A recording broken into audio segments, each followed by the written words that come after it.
the Immobile adventure. Some of you may remember me from such famous undergraduate neuroscience videos as What Happens If I Poke This Part? And Honey, I Shrunk the Interstitial Space. But we all sleep, so have you ever wondered what forces drive our sleep-wake cycle? What exactly is happening in the brain to make us alternate between these periods of wakefulness and sleep? Well, two main forces affect this cycle: circadian rhythms and sleep homeostasis.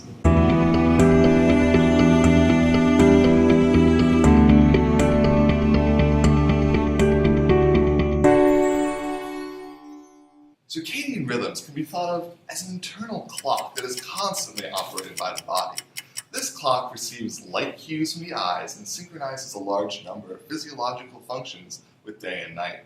The suprachiasmatic nucleus in the brain powers our biological timepiece, using a complicated series of clock proteins to establish relative time and help initiate sleep with melatonin.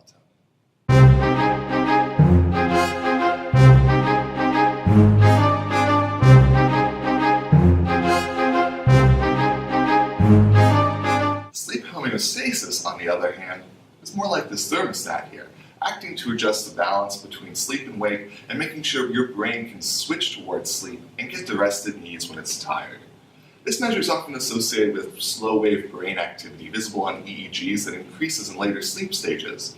While many factors are involved in homeostatically regulating sleep, several of which we'll ask our esteemed experts about later, one of the strongest correlates with our sleep drive is the accumulation throughout the day of the neurochemical adenosine. A lot of adenosine hanging around makes the brain want to turn that thermostat towards sleep. And as our urge to sleep increases, the brain can flip the dial between the neural circuitry associated with arousal and that which promotes sleep. But why do we have to fall asleep at night? Why not some other time? Well, as I mentioned earlier, our internal clock, circadian rhythms, needs outside light to enter the eyes and pass the signal onto the rest of the brain in order to be properly synchronized.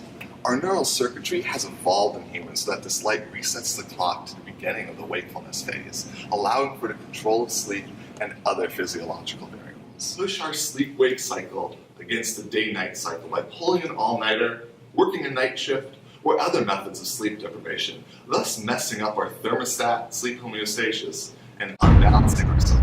Sleep deprivation can affect slow-wave activity mentioned earlier and lead to significant behavioral impairments.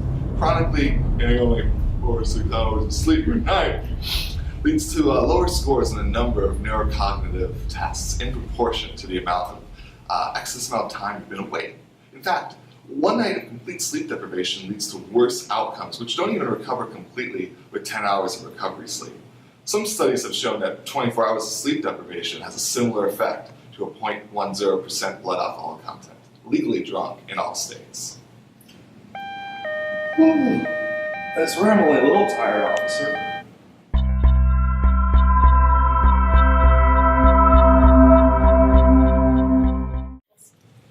So now that we've learned a little bit about what makes us sleep, what are some other important factors that we, as college students, need to know about sleep? For the answers, let's turn to our esteemed panel of experts.